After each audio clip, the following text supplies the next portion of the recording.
कृष्ण चैतन्य प्रभु दया करो मोरे। श्री कृष्ण चैतन्य प्रभु दया करो मोरे। तुम बिना के दयालु जगत संसारे। तुम बिना के दयालु जगत संसारे। पतित पावन हेतु तव अवतार।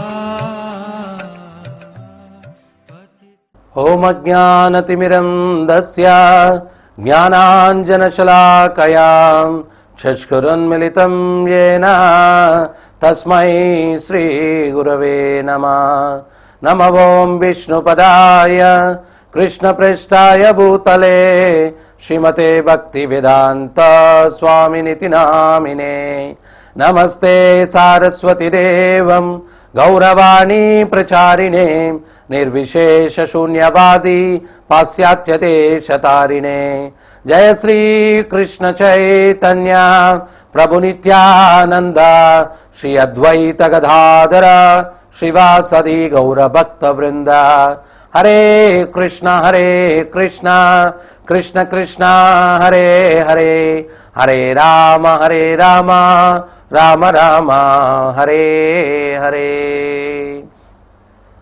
श्री भगवानुवाच असंशयं महाबाहो मनो दुर्विग्रहं चलम् अभ्यासेन तु कौन्तेय वैराग्येण च गृह्यते। असंशयं महाबाहो मनो दुर्निग्रहं चलम् अभ्यासेन तु कौन्तेय वैराग्येण च गृह्यते। శ్రీకృష్ణ భగవానుడు పలికెను, ఓ గొప్ప భుజములు కలిగిన కుంతీపుత్ర, చంచలమైన మనస్సును నిగ్రహించుట నిస్సందేహముగా మిగుల కష్టతరమైనను దానిని తగిన అభ్యాసము మరియు వైరాగ్యముచే సాధింపవచ్చును. క్రిందటి శ్లోకంలో అర్జునుడు భగవంతునితో ఆయన ఏమన్నారు అంటే, నేను గాలినైనా ఆపగలను కృష్ణ, మనోవేగాన్ని ఆపలేకుండా ఉన్నాను. ఇది ఎప్పుడూ చంచలం, తర్వాత కల్లోల పూరితం, అందువల్ల చాలా కష్టం. ప్రత్యేకించి ద్వాపరయుగంలోనే అట్లాగా ఉండింది అంటే కలియుగంలో మరీ ఎక్కువగా ఉంటుంది. అందుకనే శాస్త్రాలు చెప్తూ ఉన్నాయి, మంద సుమంద మతయోర్మంద భాగ్యో, తెలివితేటలు తక్కువ, ఓర్పు తక్కువ, సహనం తక్కువ, జీవితకాలం తక్కువ, జ్ఞాపక శక్తి తక్కువ. తర్వాత వీటన్నిటికీ మించి వరం ఒకటి ఉంది. ఏమిటది అంటే మనసు ఎప్పుడూ కలత చెంది ఉంటుంది. ఎవరి ముఖం చూసినా ఏవం ప్రసన్న మనసో, ప్రశాంతమైన మనస్సు ఉన్నటువంటి వ్యక్తిని చూడడం కష్టం.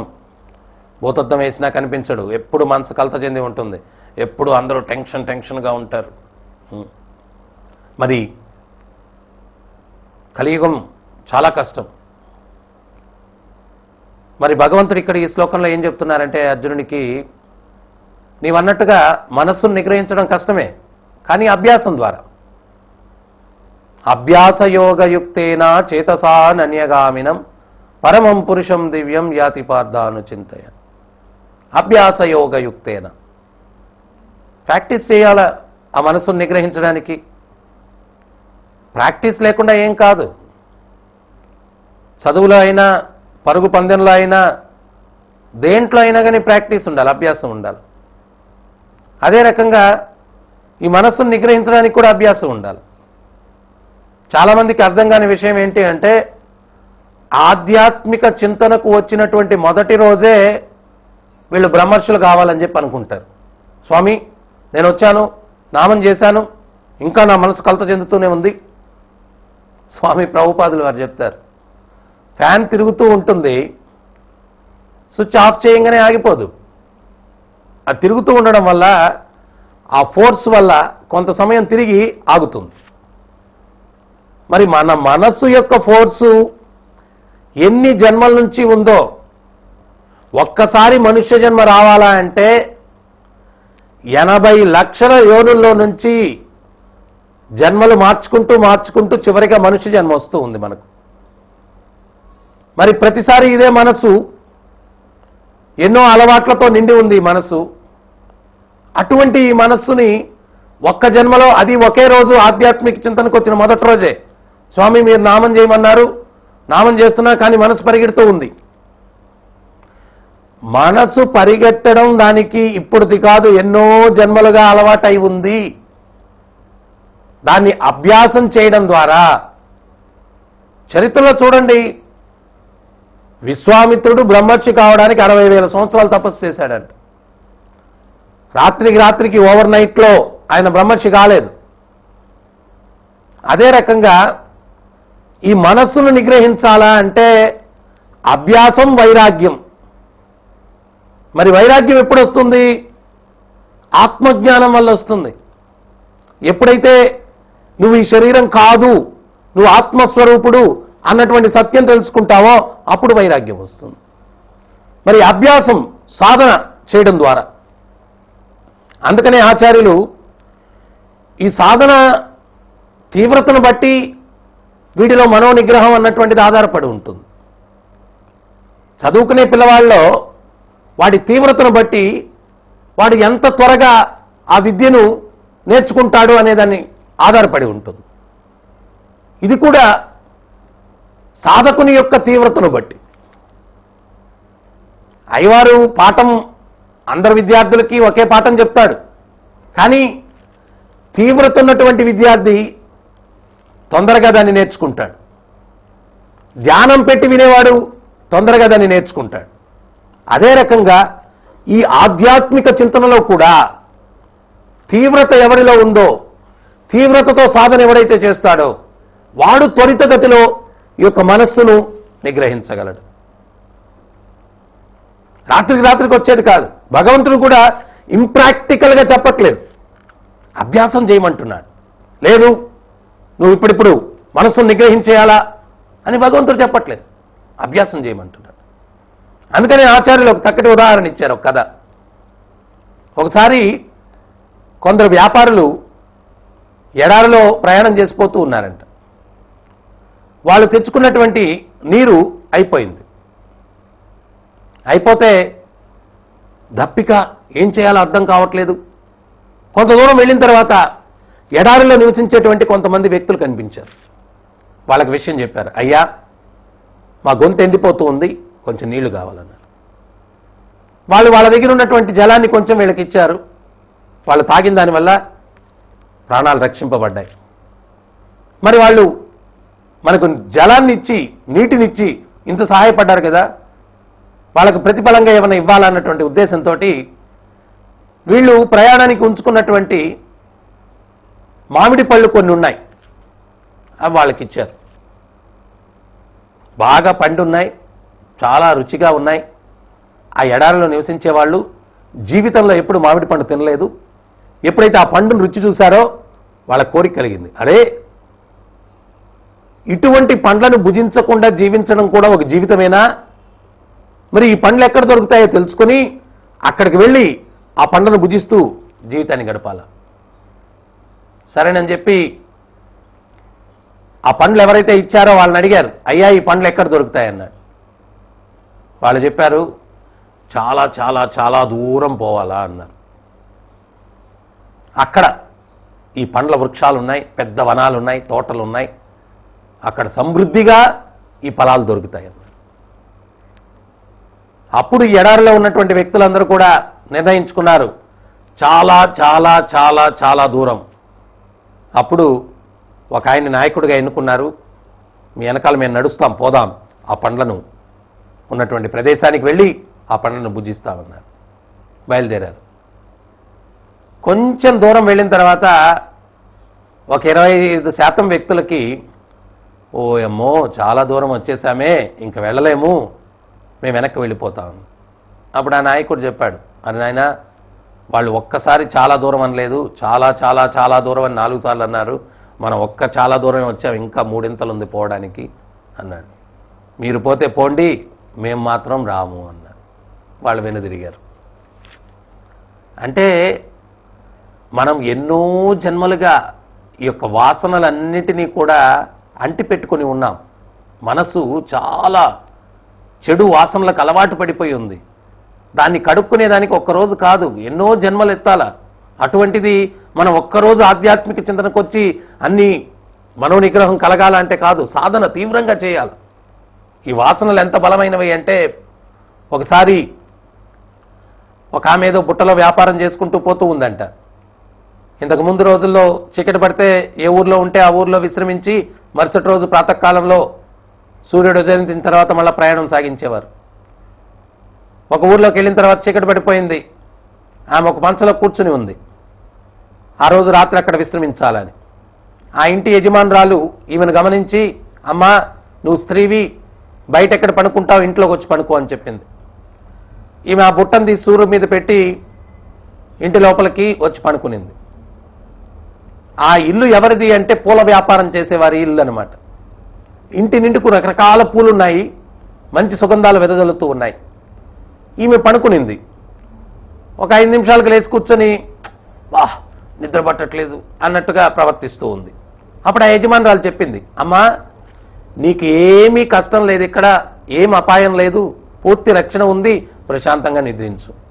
మరలా పడుకునింది. మరలా 5 నిమిషాలకి వాహ్ నిద్ర పట్టట్లేదు. మరలా ఆమె నీకేం భయం లేదు తల్లి, నిద్రించు అనింది. అప్పుడు ఆమె ఏమనింది అంటే, మీరు ఏమీ అనుకోకపోతే నా బుట్ట లోపలికి తెచ్చి నా తల దగ్గర పెట్టుకుని పడుకుంటే నాకు నిద్ర వస్తుంది. ఈమెనుకునింది చాలా విలువైన వస్తువులు ఏమన్నా బుట్టలో ఉన్నాయేమో, అందువల్ల అవి పోతాయేమో అన్న భయంతో ఆమెకి నిద్ర పట్టట్లేదేమో అని అనుకునింది. సరేనమ్మా తెచ్చుకొని ఈ బుట్ట అని చెప్పి ఆమె బుట్ట తెచ్చి తల కింద పెట్టుకొని పడుకునింది. కొద్ది క్షణాల్లోనే గాఢ నిద్రలోకి వెళ్ళిపోయింది. తీరా ఆ బుట్టలో ఏమున్నాయని చూస్తే ఎండు చేపలు. ఈ లోపల పుష్పాల వాసన ఆమెకి నరకంగా ఉంది. ఎప్పుడైతే ఆ ఎండు చేపలు ఉన్నటువంటి బుట్ట తెచ్చుకొని తల కింద పెట్టుకునిందో తక్షణమే నిద్రపోయింది. అంటే ఆమె వాసనలు అవి, దానికి ఆకర్షితురాలయ్యి ఉంది. అదే రకంగా మనం ఎన్నో వాసనలకు అలవాటు పడిపోయి ఉన్నాం. అందువల్ల ఈ ఆధ్యాత్మిక వాసన మనకు అంత సులభంగా వంటపట్టట్లేదు, మనసు నిగ్రహింపబడట్లేదు. దాన్ని మనం క్రమంగా అభ్యాసం చేయడం ద్వారా దాన్ని మనం నిగ్రహించేదానికి అవకాశం ఉంది. సో వీళ్ళు కాలు ప్రయాణం చేసిన తర్వాత వీళ్ళు నిరాశతో తిరిగి వెళ్ళిపోయారు. ఇంకొంచెం దూరం వెళ్ళిన తర్వాత ఇంకొక బృందం, వాళ్ళలో కొంతమంది చాలా దూరం వచ్చేసాము, ఆధ్యాత్మిక జీవితంలో మనం ఇది గమనించాలి. కొంతమంది శ్మశాన వైరాగ్యం, సునక వైరాగ్యం అన్నారు. సునకం కూడా చలికాలం అనుకుంటుందంట, రగ్గొకటి కొనుక్కోవాలా అని రాత్రిపూట. పగలు మళ్ళా సూర్యుడు వస్తే వీటితో పనే ఉంది. చాలామంది ఆధ్యాత్మిక చింతనకి ఏదో బాధలతో వస్తారు, కొంచెం ఆ బాధలు తీరిన తక్షణమే మళ్ళీ మర్చిపోతారు. కొంతమందికి ఓర్పు సహనం ఉండదు, కొన్ని రోజులు పాటిస్తారు, నామం కొన్ని రోజులు చేస్తారు, భగవంతుడి దగ్గరికి మందిరానికి కొన్ని రోజులు వస్తారు, ఆశ్రమానికి కొన్ని రోజులు మళ్ళా వెనక్కి వెళ్ళిపోతూ ఉంటారు. సో రెండో వర్గం వాళ్ళు సగం దూరం వెళ్ళిన తర్వాత మా వల్ల కాదు బాబు అని వెనక్కి తిరిగారు. ఇంకో బృందం ఇంకొంచెం దూరం వెళ్ళారు. వాళ్ళు కూడా ఓయమ్మా ఇంత దూరం వచ్చాం, ఇంకా మనకు ఆ వనం ఏంటో, ఆ మామిడి పళ్ళ తోట కనిపించట్లేదు, అందుకని మేము తిరిగి వెళ్ళిపోతాం. చివరికి కొంతమంది మిగిలారనమాట. వాళ్ళతోటి ఈ యొక్క నాయకుడు వాళ్ళకి నచ్చజెప్పి, లేదు ఇంకా కొంచెం ముందుకెళ్తే మనకు ఆ వనం దొరుకుతుంది, ఆ పండు దొరుకుతాయి, మనం భుజించవచ్చు, ఆనందించవచ్చు అని చెప్పి వీళ్ళందరికీ ధైర్యం చెప్పి వెళ్ళారు. ఆ ధైర్యం చెప్పే వ్యక్తి ఎవరు? గురువు. మనం కూడా ఆ గురువుకి ఆశ్రయం పొందినప్పుడు మనం ఈ భౌతిక ప్రపంచం యొక్క ప్రభావం వల్ల నిరుత్సాహం కలిగినప్పుడల్లా ఆధ్యాత్మిక చింతన పట్ల ప్రోత్సాహాన్ని గురువు కలిగించి మనల్ని ముందుకు తీసుకుని వెళ్తాడనమాట.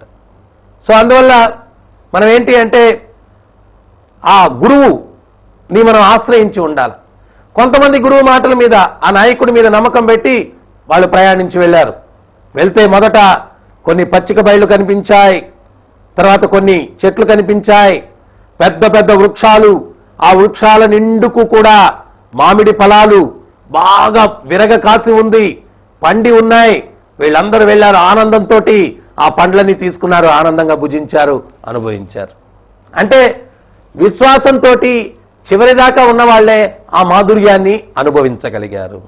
అదే రకంగా మనం కూడా మధ్యలో విడిచిపెట్టడానికి ప్రయత్నించకూడదు ఆధ్యాత్మిక చింతనలోకి వచ్చిన తర్వాత. ఎందువల్ల అంటే మనం చేసుకున్నటువంటి పూర్వ కర్మల వల్ల, ప్రారంధం వల్ల ఎన్నో వాసనలు, బంధాలు భౌతికమైనవి మనల్ని పట్టుకొని ఉన్నాయి. కాబట్టి అంత త్వరితగతిలో వాటిని మనం వదిల్చుకునేదానికి వీలు కాదు.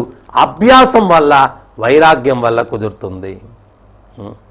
మరి వైరాగ్యం, ఆత్మజ్ఞానం. అరే నేను ఆత్మస్వరూపుణ్ణి, ఈ శరీరం అన్నది అశాశ్వతమైంది, ఏదో ఒకరోజు ఈ శరీరాన్ని వదిలిపెట్టాలి.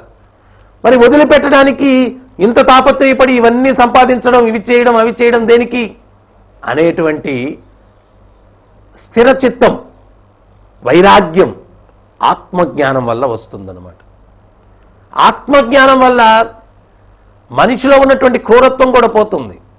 ఒక వ్యక్తి, దేవశ్యామ అన్నటువంటి వ్యక్తి చరిత్రలో ఉన్నాడనమాట. అతను ఎప్పుడు కూడా ఏదో యజ్ఞాలు చేసేవాడు, క్రతువులు చేసేవాడు, అది చేసేవాడు, ఇది చేసేవాడు. కానీ సంతృప్తి లేదు అతనికి. శాంతిని పొందాలి, శాంతిని పొందాలి, శాంతి అన్వేషణలో ఉన్నాడు. కానీ ఏ మనిషి దగ్గరికి వెళ్ళినా కానీ ప్రశాంతంగా ఉండేవాడు కనిపించట్లేదు. సో ఒకరోజు ఒక సాధువు దగ్గరికి వెళ్తే ఆయన పద్మాసనుడై ఉన్నాడు. ఏదో కొంచెం ఆయన ముఖంలో శాంతి ఉన్నట్టుగా గోచరించింది. ఆయన దగ్గరికి వెళ్ళి, అయ్యా నా అన్వేషణ అంతా శాంతిని పొందాలా అని చెప్పి, సో ఆ అన్వేషణలో మీరు కొంచెం శాంతిగా ఉన్నట్టుగా కనిపిస్తూ ఉన్నారు, ఆ శాంతిని ఏ రకంగా పొందాలో నాకు సెలవివ్వండి అన్నాడు. అప్పుడు ఆ సాధువు చెప్పాడు, నేను కాదు, ఇక్కడికి దగ్గరలో మిత్రవాన్ అని చెప్పి ఒక వ్యక్తి ఉన్నాడు. అతను గొర్రెలు కాచుకునేవాడు, అతనిలో సంపూర్ణమైన శాంతి ఉంది, అతన్ని నువ్వు సంప్రదిస్తే శాంతి ఎట్లా పొందాలో చెప్తాడన్నాడు. ఈ యొక్క దేవశ్యామ నేరుగా ఆ మిత్రవాన్ దగ్గరికి వెళ్ళాడు. ఆ మిత్రవాన్ని చూస్తే ఏవం ప్రసన్న మనసు, ప్రశాంతమైనటువంటి ముఖారవిందం, చాలా ప్రశాంతంగా ఉన్నాడు, ఒక చెట్టు కింద కూర్చొని ఉన్నాడు. ఆయన దగ్గరికి వెళ్ళి అడిగాడు, అయ్యా ఈ ప్రశాంతత నేను ఏ రకంగా పొందాలా అన్నాడు. అప్పుడు ఆ మిత్రవాన్ చెప్పాడనమాట, ఒకసారి నేను గొర్రెలు కాస్తూ ఉంటే ఒక పులి ఒకటి ఒక గొర్రెను తరిమింది. అది పారిపోతూ ఉంది, ఈ పులి తరుముతూ ఉంది. నేను ఏం జరుగుతుందో గమనిస్తామని చెప్పి పొదల చాటు నుంచి వాటిని అనుసరిస్తూ పోతూ ఉన్నాను. ఒక దగ్గరికి వెళ్ళిన తర్వాత గొర్రె టక్కుని నిలబడిపోయింది, పులి కూడా నిలబడిపోయింది. గొర్రె ఏమంటూ ఉంది అంటే, నువ్వు చాలా ఆకలిగా ఉన్నట్టున్నావు, రా నన్ను చంపు తినే అంటూ. మరి పులి ఏమంటూ ఉంది అంటే, నాలో క్రూరత్వం పోయింది, ఆకలి పోయింది, నేను నిన్ను చంపలేను. లేదు లేదు, నువ్వు నన్ను చంపు తిను అని చెప్పి గొర్రె అంటూ ఉంది. పులి అంటూ ఉంది, నాలో క్రూరత్వం పోయింది, ఆకలి పోయింది, నిన్ను నేను చంపలేనంటూ. ఆ రెండు వాటిలో అరే మనలో ఈ మార్పు ఏ రకంగా కలిగింది, కారణం ఏంటి అంతుపట్టక ఎవరు చెప్తారా అని అటు ఇటు పులి గొర్రె రెండు చూస్తూ ఉన్నాయి. ఈ మిత్రవాన్ పొదల చాట్ నుంచి గమనిస్తూ ఉన్నాడు, ఆ మిత్రవాన్ని గమనించాయి రెండు. మిత్రవాన్ని అడిగితే, ఇక్కడికి వచ్చిన తర్వాత నాలో కూడా అనంతమైన శాంతిని పొందుతూ ఉన్నాను, కారణం ఏంటో తెలియదు. అటు ఇటు కలయి చూస్తే ఒక చెట్టు మీద ఒక వృద్ధ వానరం ఒకటి కూర్చొని ఉందన్నమాట.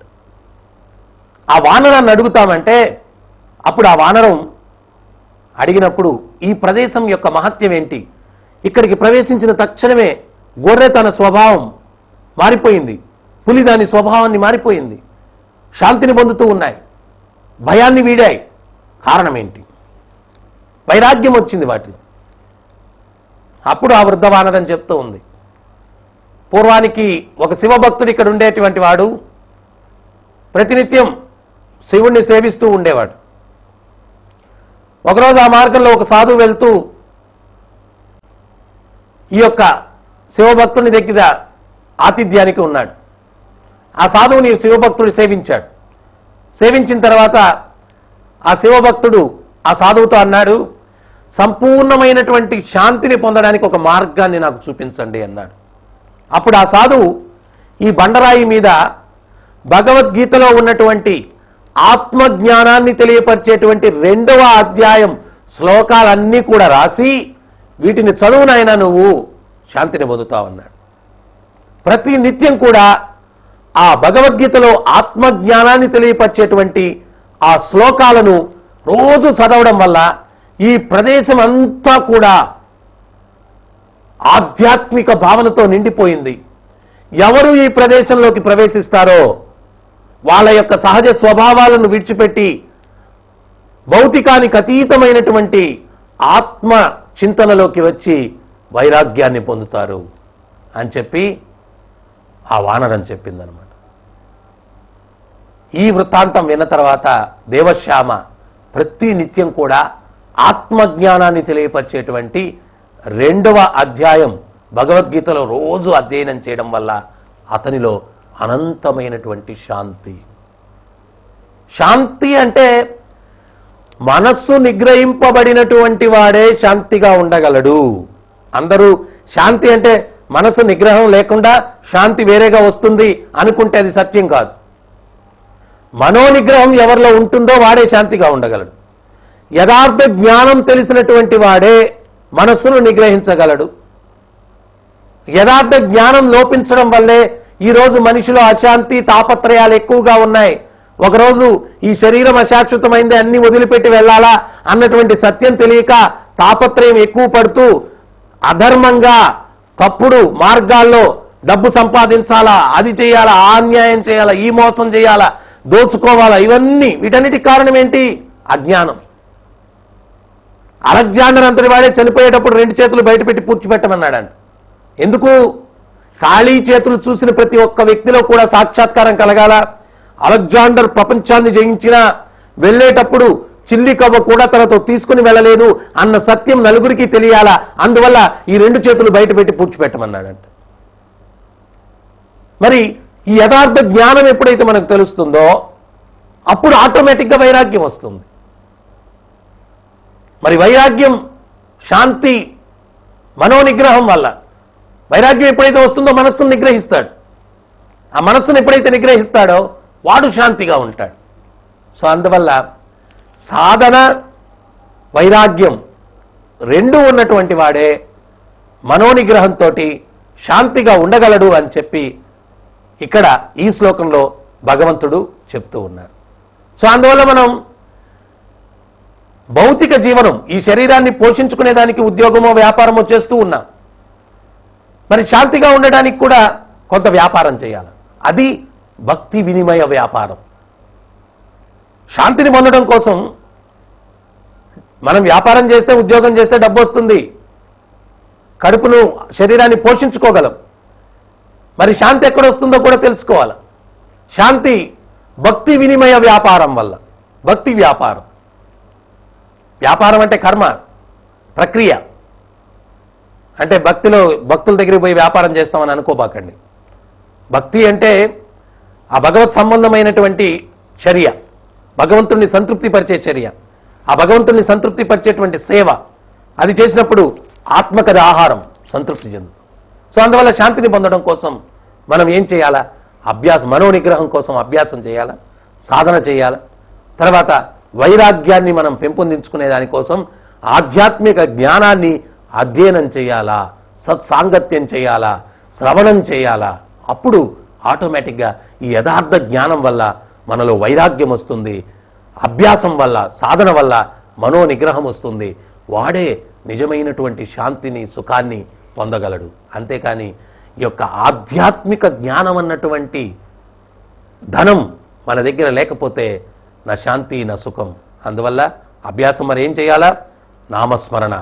కలియుగంలో హరిర్నామ హరిర్నామ హరిర్నామైవహి కేవలం కలో నాస్తేవ నాస్తేవ నాస్తేవ గతిరణ్యద. కలియుగంలో హరినామం జపించడం కన్నా ఇంకో మార్గం లేదు, ఇంకో మార్గం లేదు, ఇంకో మార్గం లేదు. ఎవరు చెప్తున్నారండి ఇది? సాక్షాత్తు బ్రహ్మ చెప్తున్నాడు.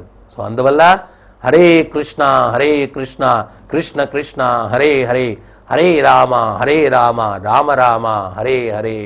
ఇతి షౌడశకనాంనాం కలికల్ముషనాశనం నాతురో పరతరోపాయత్ సర్వవేదేషు దృశ్యతి. ఈ 16 పదాలు జపించండి. జపించి ఆనందించి తరించండి. హరే కృష్ణ. సహస్రశీర్షరంజితం సహస్రహస్తరాజితం